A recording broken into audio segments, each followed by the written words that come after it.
The watches worn at Wimbledon were insane, from Roger Federer to Carlos Alcaraz, David Beckham, and plenty of others. In this video, we're going to run through all the watches I spotted. Let's get started. Starting out strong, Jelena Djokovic was cheering on Novak, wearing an absolutely stunning AP. Somewhat of a new release from Audemars Piguet, this is the pink gold version of the Royal Oak skeleton that comes in a size of 37 millimeters. In the past year, Zverev became an ambassador to Jacob & Co, so you could find him rocking one of their pieces. Called the Casino Tourbillon, this watch features a case made out of rose gold and a dial that features an actual working roulette wheel.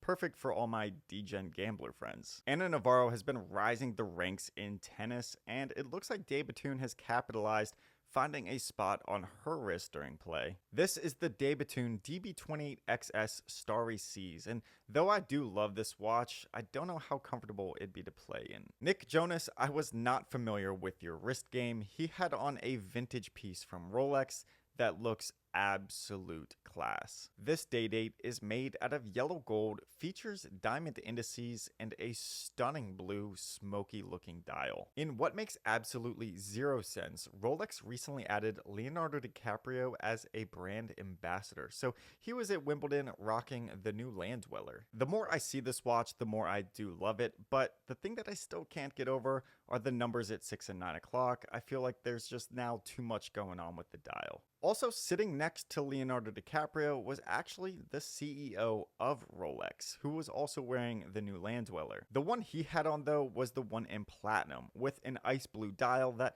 I've yet to see on the secondary market, so I'm curious what these are going to go for. I had Sabalenka winning it all this year, but she surprisingly got beat in the semis. But throughout this tournament, I spotted her wearing a new piece that she recently picked up from AP. This is the Audemars Piguet Royal Oak that features a case made out of white gold, diamonds, and a diamond bezel that are selling for around $80,000. I spotted her boyfriend Georgios in her box wearing a pretty epic piece, one of my favorite watches from Richard Mille. This super sporty looking piece is called the Richard Mille RM7201 Le Mans Classic. It's made out of white and green ceramic, perfect color choice for Wimbledon, and retail for $335,000. I even spotted the Honey Badger, former F1 driver Daniel Ricciardo wearing a pretty sweet piece. Also the perfect color choice for Wimbledon, this is the Patek Philippe World Timer Chronograph that features a case made out of platinum and are selling for around $90,000. Speaking of Formula 1, I also spotted George Russell there on a tea break wearing the new IWC, just released this year in April at Watches and Wonders. This is the new IWC Engineer Perpetual Calendar, the first perpetual calendar in the Engineer lineup. Djokovic didn't have much chance because of his injury against Sinner in the semis, but here I spotted him walking off center court wearing a piece from Hublot. Novak recently collabed with Hublot to make a limited edition Big Bang Unico. The case of this watch is pretty unique. It's actually made out of some of Novak's recycled tennis rackets. Iga was absolutely dominant in the women's final, winning not only in straight sets, but every single game she won, winning 6-love, 6-love. On her wrist, she wore this Rolex Datejust with a purple Roman numeral dial with diamond set Roman numerals at 6 and 9 o'clock. You could just barely spot it, but hidden here under the sleeve of Indian cricketer Virat Kohli is this absolutely insane Rolex. This is called the Rolex Daytona Le Mans, made to honor the 100th running of the 24-hour iconic motor race. It's made out of yellow gold and are selling on the market for around $250,000. You know, 8-time Wimbledon champion Roger Federer had to make an appearance. He was in the royal box, also rocking the new Rolex land dweller. But we already talked about this watch, so let's get on to his wife Mirka, who was wearing one of the most insane watches I spotted throughout the whole tournament. Her collection of watches she has already is amazing, but this one here might be my favorite. This Rolex Day-Date is made out of platinum. It features a bezel made up of baguette cut emeralds, a diamond pave dial, and baguette cut diamond and emerald indices. Oh, and it sells on the market for around $625,000.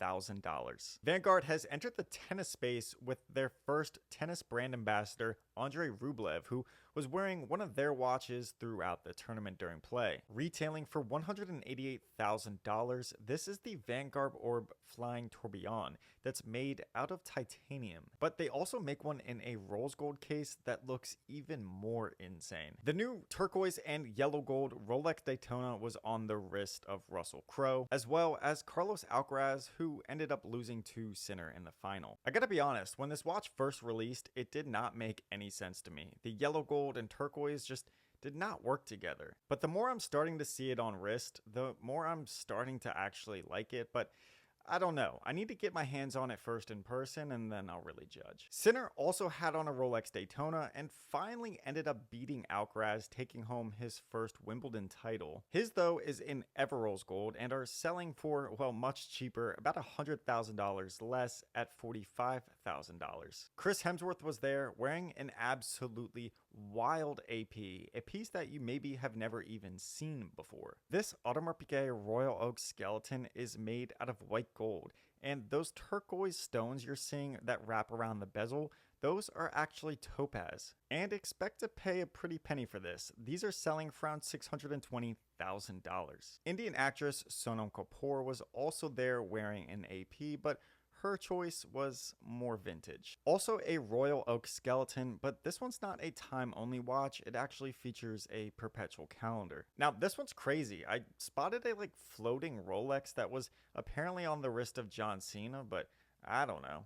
I can't see him. The watch is a Rolex Explorer 2 with a polar white dial that you can pick up for around 12 grand. I don't really see much of the cubitus being worn, but probably for good reasons because this thing is absolutely heinous. But here it's on the wrist of Olympic swimmer Adam Peaty. The cubitus is the newest lineup of watches that Patek Philippe has released in over 20 years. And I'm a big Patek guy. They're one of my favorite brands, but frankly, this is just disappointing. David Beckham always pops out at Wimbledon rocking a new piece, and this year's watch, well, this one was pretty special. Keep in mind, he is an ambassador to Tudor, so he worked with them personally to create this watch for his 50th birthday. This is a piece unique Tudor Black Bay chrono that, as you can see, is covered in diamonds. From its bracelet to its lugs, case, bezel, and indices, diamonds are all over this watch. But I feel its minimalist dial gives it a super vintage look to it. Let me know if you guys like this one. Well, how about British rapper Stormzy? I spotted him in the stands wearing